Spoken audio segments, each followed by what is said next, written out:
রচনা বন্দ্যোপাধ্যায় এবং লকেট চট্টোপাধ্যায় একসময় বাংলা সিনেমার জনপ্রিয় দুই মুখ। তাদের দুজনকে তারকা হিসেবে পছন্দ করেন বহু মানুষ, কিন্তু লোকসভা নির্বাচনে দুই তারকা এবার একে অপরের প্রতিদ্বন্দ্বী। একে অপরকে আক্রমণ, জবাব, পাল্টা জবাবের মধ্যে তাদের বন্ধুত্বের কথাও স্বীকার করে নিলেন দুই প্রার্থী। আমার কালিগ এবং একসাথে ভালো ভালো ছবি করেছি, হিট ছবি দিয়েছি দুজনে একসাথে আমরা, এবং প্রচুর স্মৃতি। কখনো যদি মানে পলিটিক্সটাকে বাদ দিয়ে যদি আমি আর আপনি যেরকম কথা বলছিলাম, আমি আর লকেট যদি ওখানে বসি, কখনো কত যে আমাদের কথা থাকবে, যে ওর যদি সেগুলো স্মৃতিগুলো মনে থাকে আর আমার যদি সেগুলো মনে থাকে, তাহলে মানে দিন কাভার হয়ে যাবে, আমাদের কথা শেষ হবে না। এতগুলোই আমাদের স্মৃতি আছে, কারণ সবকটাই ছবি রিলেটেড। আমরা যখন সিনেমা করতাম তখন না আমাদের ওই বন্ডিংটা ভীষণ স্ট্রং ছিল, আর্টিস্ট বন্ডিংটা, কারণ আমরা একসাথে আউটডোর করতাম, আমরা একসাথে ছবি দিনের পর দিন ছবিও দেখতাম। রাজনীতির বাইরে আমার যে কটা বন্ধু রয়েছে, যারা পুরনো ছিল, যারা রাজনীতিতে যখন ছিলাম না, আমি তাদের কাছে কিন্তু কোনো সাংসদ নই, আমি কিন্তু সেই লকেট। তো আমি আমার পরিচয়টাকে ওরকমই সাধারণ হিসাবে রাখতে চাই। আমি কারোর কাছে চাইবো না যে আমি আজকে সাংসদ, আজ আছি, কাল কী হবে কেউ আমার জানি না কিছু। কিন্তু দুজনের মধ্যে আমাদের সম্পর্কটা খুবই ভালো, কিন্তু আমি অনেক 10 বছর হলো ওই জায়গাটাকে ছেড়ে এসেছি, সুতরাং আমার যোগাযোগটা কমে গেছে। কিন্তু স্মৃতি তো সবাই থাকে, ওর কাছে টাটকা রয়েছে, কারণ ও এখনও শুটিংয়ের ক্যামেরা অ্যাকশনের মধ্যে রয়েছে। সুতরাং আমার কাছে ও যে স্মৃতিগুলোতে সেগুলোতে আমারও একদম পুরোপুরিভাবে রয়েছি আমরা। এবং আমি চাই যে রাজনীতিতে কখনো ব্যক্তিগত সম্পর্কে যেন কোনো আঁচ না পড়ে।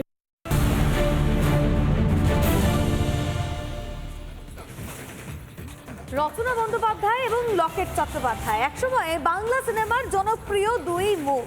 তাদের দুজনকে তারকা হিসেবে পছন্দ করেন বহু মানুষ, কিন্তু লোকসভা নির্বাচনে দুই তারকা এবার একে অপরের প্রতিদ্বন্দ্বী। একে অপরকে আক্রমণ, জবাব, পাল্টা জবাবের মধ্যে তাদের বন্ধুত্বের কথাও স্বীকার করে নিলেন দুই প্রার্থী। আমার কালিগ এবং একসাথে ভালো ভালো ছবি করেছি, হিট ছবি দিয়েছি দুজনে একসাথে আমরা, এবং প্রচুর স্মৃতি। কখনো যদি মানে পলিটিক্সটাকে বাদ দিয়ে যদি আমি আর আপনি যেরকম কথা বলছিলাম, আমি আর লকেট যদি ওখানে বসি, কখনো কত যে আমাদের কথা থাকবে, যে ওর যদি সেগুলো স্মৃতিগুলো মনে থাকে আর আমার যদি সেগুলো মনে থাকে, তাহলে মানে দিন কাভার হয়ে যাবে, আমাদের কথা শেষ হবে না। এতগুলোই আমাদের স্মৃতি আছে, কারণ সবকটাই ছবি রিলেটেড। আমরা যখন সিনেমা করতাম তখন না আমাদের ওই বন্ডিংটা ভীষণ স্ট্রং ছিল, আর্টিস্ট বন্ডিংটা, কারণ আমরা একসাথে আউটডোর করতাম, আমরা একসাথে ছবি দিনের পর দিন ছবিও দেখতাম। রাজনীতির বাইরে আমার যে কটা বন্ধু রয়েছে, যারা পুরনো ছিল, যারা রাজনীতিতে যখন ছিলাম না, আমি তাদের কাছে কিন্তু কোনো সাংসদ নই, আমি কিন্তু সেই লকেট। তো আমি আমার পরিচয়টাকে ওরকমই সাধারণ হিসাবে রাখতে চাই।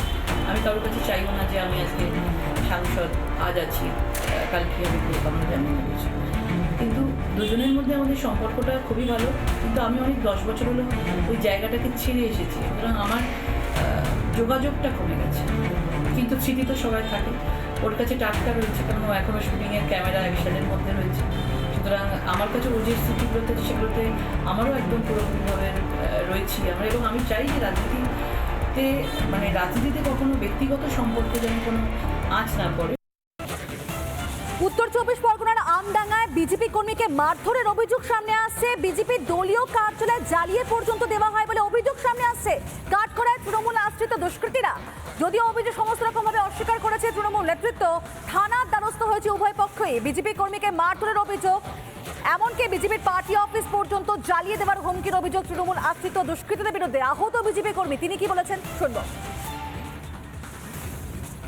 চায়ের দোকানে যখন চা খেতে আসি আমি বিকাল 5টার সময়, তৃণমূলের দুষ্কৃতী বাহিনী 20 জন মতো, কিছু লোক মদ্যপ অবস্থায় ছিল, আমাকে বিশাল মারধর করে এবং আমাকে প্রাণনাশের হুমকি দেয়, পার্টি অফিস জ্বালিয়ে দেওয়ার কথা বলে, ঘর বাড়ি জ্বালিয়ে দেওয়ার কথা বলে।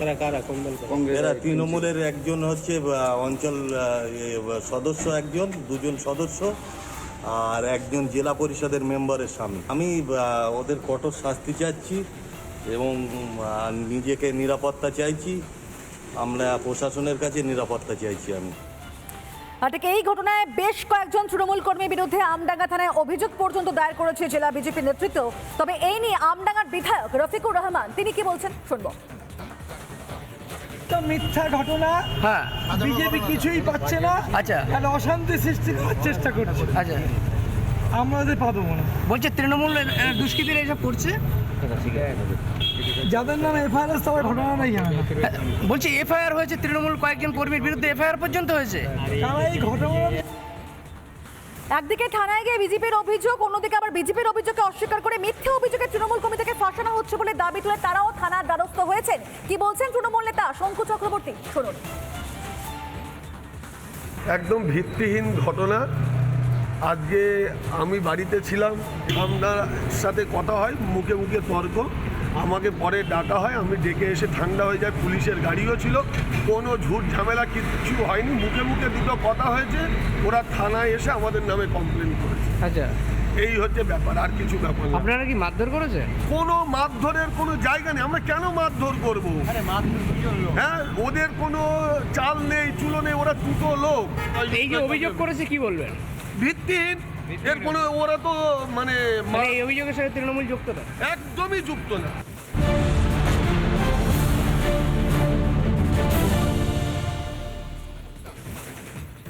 রচনা বন্দ্যোপাধ্যায় এবং লকেট চট্টোপাধ্যায় একসময় বাংলা সিনেমার জনপ্রিয় দুই মুখ।